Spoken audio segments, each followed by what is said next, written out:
वे दोनों मार्ग में आगे की ओर बढ़ने लगे। अब वह फकीर बिना कोई वजन लिए हुए आराम से पहाड़ की चढ़ाई पर चढ़ रहे थे, किंतु वह नौजवान लड़का जो पीछे था वह वजन के कारण बहुत धीरे धीरे चल पा रहा था। लेकिन जब से उसने सोने का नाम सुना था उसका मन तो छलांग मार रहा था। वह मन ही मन सोच रहा था, अगर मुझे यह सारा धन मिल जाए तो मेरा पूरा जीवन तो आराम से कट जाएगा। वैसे भी यह बाबा तो बूढ़े हो चुके हैं, भला इन्हें इतने पैसों की क्या जरूरत है, इनका जीवन तो वैसे भी कट चुका है। मैं एक काम करता हूं, यह सारे पैसे लेकर यहां से भाग जाता हूं। लड़के के मन में अनगिनत विचार उठ रहे थे। लड़के का मन अब उसकी बुद्धि पर पूरी तरह से हावी हो चुका था और उस लड़के का मन अपनी बात को सही साबित करने के लिए उससे कुछ भी कह रहा था। और तभी उस लड़के के मन में एक और विचार उत्पन्न हुआ और अब की बार वह लड़का यह सोच रहा था, लगता है यह फकीर बाबा कोई चोर है, वरना इनके पास इतनी सारे स्वर्ण मुद्राएं कहां से आएंगे। अगर ये कोई व्यापारी होते तो भला ये इस तरह से पैदल यात्रा तो नहीं करते, और अगर इनके पास इतने सारे पैसे थे तो यह कोई ना कोई साधन भी तो अवश्य कर सकते थे। लगता है ये कोई चोर है, और चोर से चोरी करने में भला क्या बुराई है। यह सोचता हुआ वह लड़का अब उन फकीर से तेजी से आगे की ओर बढ़ रहा था और देखते देखते वह फकीर से आगे भी निकल चुका था। और वह यह सोच रहा था कि जैसे ही इस पहाड़ की ढलान आएगी मैं तीनों गठरियां लेकर भाग जाऊंगा। इससे ये सारे पैसे मेरे हो जाएंगे और मेरी गरीबी भी हमेशा हमेशा के लिए दूर हो जाएगी।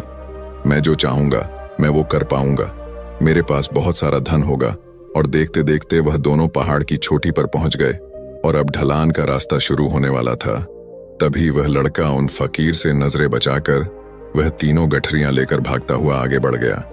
अब उसे अपना शरीर बहुत हल्का महसूस हो रहा था, मानो उसे उन तीनों ठेलों का वजन तक न मालूम पड़ रहा हो। काफी दूर दौड़ते दौड़ते किसी तरह से वह अपने आप को बचते बचाते अपने घर पहुंचा। उसकी खुशी का कोई ठिकाना नहीं था। उसने सोचा, क्यों ना मैं जल्दी जल्दी इन गठरियां में से वो सारे पैसे निकाल लूं। यह सोचकर जब उसने गठरियां खोली तो पहली गठरी में उसे लोहे से जंग भरे हुए सिक्के मिले। यह देखकर उसे यकीन नहीं हुआ। इस पर उसने फटाफट दूसरी गठरी भी खोल डाली, उसमें भी उसे लोहे के जंग लगे हुए सिक्के ही निकले। यह सब देखकर वह लड़का बड़ा हैरान था। आखिर यह सब क्या हो रहा है? उन फकीर ने तो मुझसे और ही कुछ कहा था। अब उसने वह सोने वाली गठरी खोली और उसमें भी लोहे के जंग लगे हुए सिक्के ही निकले। यह देखकर वो लड़का बड़ा क्रोधित हुआ। उसने सोचा, उन फकीर ने मुझसे झूठ क्यों कहा? उन्होंने मुझसे ऐसा क्यों कहा कि एक में तांबे के सिक्के हैं, एक में चांदी के और तीसरे में स्वर्ण मुद्राएं हैं।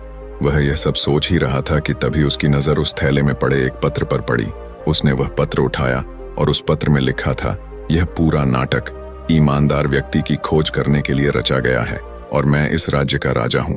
मेरी कोई संतान नहीं और इसीलिए मैंने यह षड्यंत्र रचा है ताकि मैं अपने राज्य में किसी एक ऐसे ईमानदार व्यक्ति की खोज कर सकूं जो मेरे बाद इस राज्य का राजा बन सके और इस राज्य भार को संभाल सके। और इस राज्य का भार वही संभाल सकता है जो पूरी तरह से ईमानदार हो, जिसके मन में किसी प्रकार का कोई लालच ना हो। इतना पढ़ते ही वह लड़का जोर जोर से चिल्लाने लगा। वह सर पकड़कर बैठ गया। वो यह जानता था कि यदि वह अपने मन के विचारों पर काबू कर लेता तो उसका जीवन संवर सकता है, लेकिन वह अपने मन के विचारों पर काबू नहीं कर पाया। दोस्तों, महात्मा बुद्ध कहते हैं कि मन ही सब कुछ है। आप जो सोचते हैं वही बनते हैं। इसलिए आपका सबसे बड़ा दुश्मन भी आपको उतना नुकसान नहीं पहुंचा सकता जितना कि आपके मन के यह अनियंत्रित विचार पहुंचा सकते हैं। महात्मा बुद्ध कहते हैं, अपने भीतर ध्यान से देखो। हमारे भीतर जो विचार चल रहे हैं वही विचार शब्द बनते हैं और शब्द कर्म के रूप में प्रकट होते हैं। बार बार दोहराने पर कर्म बर्ताव में बदलता है और धीरे धीरे समय के साथ बर्ताव चरित्र में परिवर्तित हो जाता है और यही चरित्र हमारे भाग्य का निर्माण भी करता है। इसलिए हमें हमेशा अपने विचारों के प्रति सजग होना बहुत आवश्यक है। हमें जागरूक होना बहुत आवश्यक है। हमें यह जानना जरूरी है कि हमारे मन में किस प्रकार के विचार आ रहे हैं। आगे महात्मा बुद्ध कहते हैं कि कमजोरी हमेशा छोटे विचार से शुरू होती है। यह एक बीज के रूप में होती है और यदि इस बीज को नष्ट न किया जाए तो यह छोटा सा विचार बहुत जल्द ही एक विशाल वृक्ष का रूप ले लेता है और हमारी बुद्धि की सोचने और समझने की क्षमता को पूरी तरह से नष्ट कर देता है। जिस प्रकार आपने इस कहानी में देखा किस प्रकार उस जवान लड़के का मन उस पर हावी हो चुका था और उसकी सही और गलत सोचने की क्षमता पूरी तरह से नष्ट हो चुकी थी, जिस कारण वह यह समझ नहीं पाया कि उसे क्या करना चाहिए, और उसके लालच ने उसके भीतर इतनी ऊर्जा भर दी कि वह तीनों ठेले उठाकर इतनी तेजी से वहां से भागता आगे भी बढ़ गया। इसीलिए जब आपके मन में पहली बार कोई गलत विचार उत्पन्न हो तभी उसे जड़ से उखाड़ देना चाहिए, अन्यथा वह विशाल वृक्ष का रूप लेगा और आपको किसी न किसी गलत राह पर वह ढकेल ही देगा। आप चाहकर भी उसे रोक नहीं पाएंगे।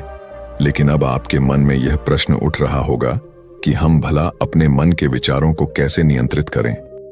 हमारा मन तो इतना चंचल है, वह इतना शक्तिशाली है कि वह हम पर हावी हो ही जाता है।